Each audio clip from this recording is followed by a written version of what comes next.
চাওক মুখ্যমন্ত্ৰীৰ এই কথা বাৰ্তাবিলাকৰ কাৰণে তেখেতে ধৰা পৰিছে স্ববিৰোধী কথা বাৰ্তাবিলাক তেখেতে কৈ থাকে গতিকে এফালে তেখেতে বাংলাদেশৰ পৰা ৰঙা দলিচা পাৰি দি বিদেশীক আনি সংখ্যা বৃদ্ধি কৰি আছে এইটো অসমীয়া জনতাই কোনোদিন মানি নলয় তেখেতৰ আজি চিটিজেনশ্বিপ এমেণ্ডমেণ্ট এক্ট পাছ কৰাইছে ইয়াৰ বিৰুদ্ধে আমাৰ হিয়াৰ আমঠু জুবিন গাৰ্গো প্ৰতিবাদ কৰি গৈছে ইয়াৰ বিৰুদ্ধে জুবিন গাৰ্গো প্ৰতিবাদ কৰি গৈছে ইয়াৰ বিৰুদ্ধে অসমৰ সচেতন নাগৰিক আজিলৈকে প্ৰতিবাদ কৰি আছে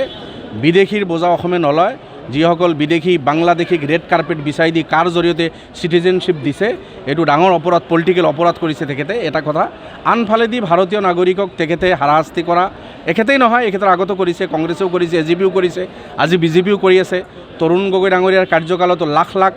মানে য'ত আপোনাৰ প্ৰফুল্ল মহন্ত ডাঙৰীয়াৰ সময়ত 1 লাখ আছিল সেই সংখ্যাটো গগৈ ডাঙৰীয়াৰ সময়ত আহি 4 লাখ হ'ল এতিয়া সেইখিনি হেমন্ত বিশ্বৰ সময়ত আহি আকৌ সংখ্যা বৃদ্ধি কৰাৰ তালতে আছে আৰু ভাৰতীয় নাগৰিকক তেখেতসকলে হাৰাশাস্তি কৰা সেই কংগ্ৰেছৰ দিনৰ পৰা আৰম্ভ হৈ এজিপি বিজেপিটো আৰু খোলাখুলিকৈ কৰি আছে এইটো চবেই দেখি আছে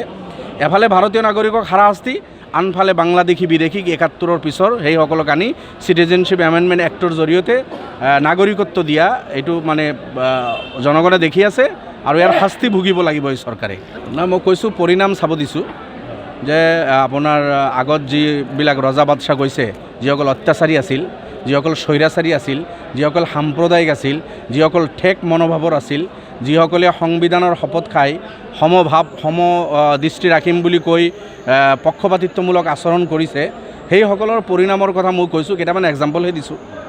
এইবিলাক আলোচনা এতিয়ালৈকে হোৱা নাই আমাৰ মাননীয় সভাপতি আজি অসমত আহি আছে আপোনালোকে সবে আশীৰ্বাদ কৰিব তেখেতে যথেষ্টখিনি স্বাস্থ্যৰ তেখেতৰ উন্নতি হৈছে আজি আমি তেখেতক ৰিচিভ কৰি লৈ যাম দলৰ আলোচনা হ'ব আমি শক্তিশালীভাৱে ইলেকশ্যনত অৱতীৰ্ণ হ'ম আৰু সেইখিনি তেখেতৰ নেতৃত্বত মৌলানা বদৰুদ্দিন আজমল সাহেবৰ নেতৃত্বত কোৰ কমিটি আলোচনা হ'ব সিদ্ধান্ত হ'ব আৰু শক্তিশালীভাৱে আমি নিৰ্বাচনত অৱতীৰ্ণ হ'ম সেইখিনিয়ে কথা